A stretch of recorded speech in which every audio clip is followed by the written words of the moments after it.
Hello and welcome to my channel SK Helping Hands for class 1 to 12। आज का जो हमारा टॉपिक है वह कोविड-19 से ही संबंधित है। उम्मीद है आपने मेरा पिछला वीडियो ज़रूर देखा होगा, लाइक किया होगा। डू सब्सक्राइब माय चैनल अगर आपने सब्सक्राइब नहीं किया तो। आज का जो हमारा टॉपिक कोविड-19 से संबंधित है उसका मुख्य थीम है एजुकेशन पे। एजुकेशन पे कोविड-19 पैंडेमिक का क्या प्रभाव पड़ा और भारत में विशेषकर किस तरीके से इसका प्रभाव हुआ है उसका हम अध्ययन करेंगे। तो यह आपके स्पीच में भी आ सकता है, आर्टिकल के रूप में आ सकता है, रिपोर्ट के रूप में आ सकता है। आप उस प्रॉपर कंपोजिशन का फॉर्मेट का प्रयोग करेंगे और इस तरीके का मटेरियल ही यूज़ कर लेंगे। तो देखते हैं हम COVID-19 education in India, COVID-19 and benefits होता है लाभ, एंड लॉस अर्थात हानि इन एजुकेशनल सिस्टम, यानी शिक्षा के क्षेत्र में कोविड-19 के कारण हमें क्या क्या लाभ हुआ है और नुकसान हुआ है इसका हम अध्ययन करेंगे। The COVID-19 pandemic has affected educational systems worldwide. Affected प्रभावित करना, वर्ल्ड वाइड यानी दुनिया भर में इसका प्रभाव हुआ है शिक्षा के क्षेत्र में। It's impacts were both negative and positive. अब जो इसके इम्पैक्ट्स थे, इम्पैक्ट्स का अर्थ होता है प्रभाव, नेगेटिव अर्थात नकारात्मक, पॉजिटिव सकारात्मक। इसके प्रभाव नेगेटिव और सकारात्मक दोनों रहे हैं। Educational institutes were closed in an attempt to reduce the spread of COVID-19. कोविड-19 को फैलने से रोकने के लिए इसका जो है स्कूल्स को क्लोज़ कर दिया गया था। Thus the educational system came to a halt. Halt का अर्थ होता है रुक जाना, स्टॉपेज आ जाना।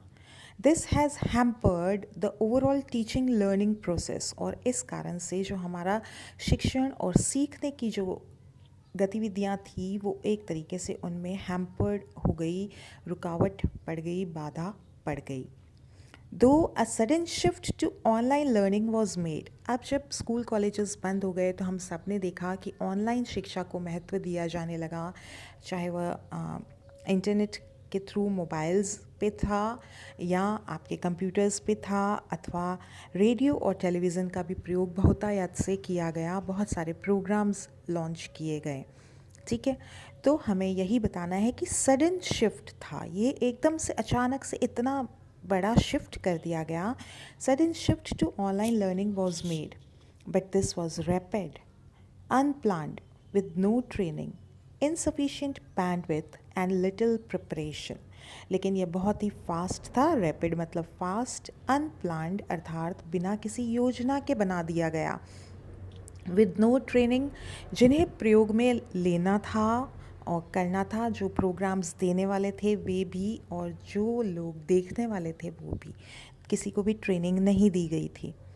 इनसफिशेंट बैंडविथ, जो कनेक्टिविटी थी वह भी सफिशेंट नहीं थी, खास करके जो ग्रामीण क्षेत्र थे, फार अवे क्षेत्र, रूरल एरियाज़ जिन्हें कहा जाता है, वहाँ पर तो कनेक्टिविटी नहीं थी, तो वो उन बच्चों ने बहुत अधिक सफ़र किया। एंड लिटिल प्रिपरेशन, बहुत अधिक तैयारी भी नहीं की गई थी। Students in rural India suffered most. Rural का अर्थ होता है ग्रामीण, तो स्टूडेंट्स जो ग्रामीण क्षेत्र थे उन्होंने बहुत अधिक सफ़र किया शिक्षा के क्षेत्र में। As they did not have access to the internet connectivity and required access to technology. क्यों? क्योंकि उनके पास नहीं था, क्या क्या नहीं था, इंटरनेट नहीं था और टेक्नोलॉजी, जो उनके पास टेक्नोलॉजी के सामान होने चाहिए, चाहे वह रेडियो है, टीवी है, डिश कनेक्शन है या कंप्यूटर्स हैं, इस तरीके की चीज़ें उनके पास नहीं होती हैं। Students were promoted twice without going to school और any access to online education.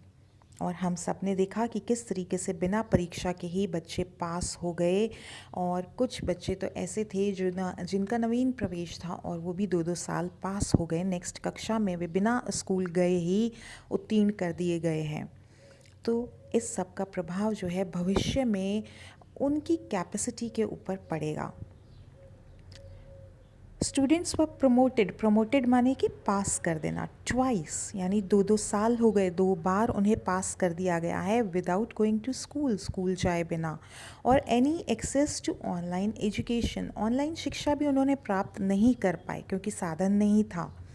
It has also created the risk of our students becoming passive learners. Passive learners यानी कि जिन बच्चों में इंटरेस्ट नहीं होता है या हम तो सामग्री उनको दे रहे हैं परंतु वे उस सामग्री का ना तो उपयोग कर रहे हैं ना ही देख रहे हैं, तो उन्हें ऐसे लर्नर्स को पैसिव लर्नर्स कहा जाता है। They seem to be losing interest in studies, और बहुत सारे बच्चों ने पढ़ाई छोड़ भी दी है क्योंकि उनका इंटरेस्ट ख़त्म हो गया शिक्षा में। This life long impact on the productivity and learning capacity will be there, और इसका प्रभाव लाइफ लॉन्ग रहेगा अर्थात ज़िंदगी भर रहेगा। लाइफ लॉन्ग ज़िंदगी भर इम्पैक्ट प्रभाव, प्रोडक्टिविटी उत्पादकता एंड लर्निंग कैपेसिटी यानी कि उनकी जो याद करने की क्षमता है, पढ़ाई की क्षमताएं हैं, वे प्रभावित हो चुकी हैं। हेल्थ रिलेटेड इश्यूज़, अब देखिए हमें बहुत सारी चीज़ों को इसमें शामिल करते हुए चलना है शिक्षा से संबंधित। तो हेल्थ संबंधी जो प्रॉब्लम्स भी अराइज हुई हैं बहुत सारे बच्चों में, अब हम उनको लेंगे, इसीलिए इसको हमने हाईलाइट कर दिया कि अब हम हेल्थ स्वास्थ्य संबंधी प्रॉब्लम्स जो हुई हैं वह हम डिस्कस करेंगे। Health related issues among children have increased का अर्थ होता है बढ़ जाना। तो शिक्षा से संबंधित जो समस्याएं हैं वे बढ़ गई हैं, स्वास्थ्य से संबंधित जो समस्याएं थी वे भी बढ़ गई हैं। किस तरीके से? Many children rely on free meals at schools but with closures of schools they have been deprived of opportunities for growth and development. Rely का अर्थ होता है निर्भर होना। तो बहुत सारे बच्चे जो हैं मील्स पर, जो स्कूल में मिड डे मील दिया जाता है, भोजन जो दिया जाता है उस पर निर्भर करते हैं, परंतु स्कूल बंद होने के कारण वे क्या हो गया, क्लोजर्स अर्थात बंद हो जाने के कारण वो वंचित हो गए, डिप्राइव हो गए। और इस तरीके से वे किससे वंचित हो गए? ग्रोथ यानी कि वृद्धि और विकास से भी जो अवसर थे, उनके अपॉर्चुनिटीज़ अवसर, उससे भी वो वंचित हो गए। Use of mobiles and computers, अब जिन बच्चों के पास एक्सेस था तो उन्होंने मोबाइल्स कंप्यूटर्स का खूब यूज़ किया। दिस इंक्रीज्ड स्क्रीन टाइम, अर्थात स्क्रीन देखने की जो अवधि थी उनकी वो बढ़ गई। This has resulted in I problems, उसके कारण उन्हें आँखों की समस्याएं सामने आने लगी हैं, एंड एंग्जाइटी एंड स्ट्रेस।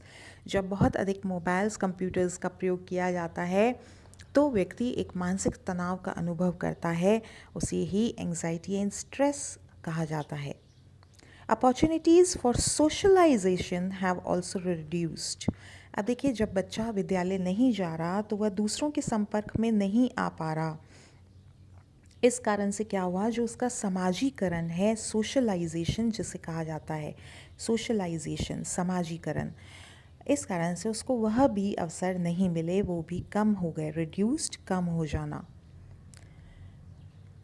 तो ये तो हो गए इसके नुकसान। अब हम इसके फ़ायदे देखते हैं। कुछ फ़ायदे भी हमें हुए हैं शिक्षा के क्षेत्र में। वैसे तो देखिए क्राइसिस कोई भी हो, पैंडेमिक महामारी बहुत सारी समस्याएं लेकर ही आती है, लेकिन हर समस्या के साथ जिसको कहा जाता है एक छिपी हुई अच्छाई होती है, तो शिक्षा के क्षेत्र में भी इसमें कुछ छुपी हुई अच्छाई सामने आई, और वो क्या थी इसको हम देखते हैं। The crisis is always paired with opportunities, अर्थात मुश्किल वक्त के साथ अवसर भी उपस्थित होते हैं, नए अवसर, नई संभावनाएं हमारे सामने प्रकट होती हैं। It ensures equitable and 24/7 access. अब इसके साथ क्या हुआ कि जो ऑनलाइन एजुकेशन, सबसे पहले हमें यहाँ पे एक पॉइंट मिस हो गया है, उसके लिए सॉरी, आपको यहाँ पे हम बता देते हैं कि यहाँ पे क्या पॉइंट आना चाहिए था। This has resulted in online और e learning, this has resulted in learning कि जो ई लर्निंग थी वो हमने बढ़ा दी है. This has resulted in e learning efforts. बहुत सारे ई लर्निंग के एफर्ट्स किए गए. और ई लर्निंग का क्या फ़ायदा है? It ensures equitable and 24/7 access. Equitable यानी सब बच्चों को समान शिक्षा मिल रही है. कोई भेदभाव किसी प्रकार का नहीं किया जा सकता क्योंकि बच्चे हमारे सामने फेस टू फेस उपस्थित नहीं है. 24/7 एक्सेस का अर्थ होता है 24 घंटे उपलब्ध है, सातों दिन उपलब्ध है. अर्थात बच्चा कहीं पे भी बैठा है, कभी भी जब उसकी इच्छा है, पढ़ने की सुविधा है, वह अपनी पढ़ाई को कर सकता है. One can learn any time from anywhere and at self pace. Any time किसी भी समय, एनी वेयर कहीं से भी, और सेल्फ पेस अर्थात अब बार बार वह उस चीज़ को दोहरा सकता है. जैसे आप यदि ये पैराग्राफ देख रहे हैं तो आप इसको कितनी भी बार देख सकते हैं, रिपीट कर सकते हैं. India has decided to bring about a planned reform in the educational sector. अब जब परिस्थितियाँ विपरीत हो गई तो हमने भी यह सोचा कि हम अपने शिक्षा के क्षेत्र में रिफॉर्म होता है सुधार करना, तो हम अपने एजुकेशनल सेक्टर में सुधार करेंगे. इस बात पर बहुत अधिक जोर दिया गया है. Government of India has promoted many digital learning platforms. सरकार ने भी बहुत सारे डिजिटल यानी कि आधुनिक ई लर्निंग से संबंधित प्लेटफॉर्म्स लॉन्च किए, जैसे कि शगुन, ई पाठशाला, दीक्षा एट्सेट्रा. तो आपने देखा ही है, आपके पास भी स्माइल नाम से प्रोग्राम्स आते हैं जिसमें आपके सारे पाठ दिए हुए रहते हैं. तो इस तरीके से ये पाठ सम्मिलित किए गए हैं. The COVID-19 pandemic will surely prove to be the tipping point for reform of the Indian education system. तो इस तरीके से यह एक नवीन मोड़ के रूप में काम करेगा जो कि शिक्षा के क्षेत्र में बहुत अधिक सुधार लेकर के आएगा. तो दोस्तों, आपने चैनल को सब्सक्राइब नहीं किया तो अभी सब्सक्राइब कीजिए और वीडियो को लाइक ज़रूर कीजिएगा. Thank you so much.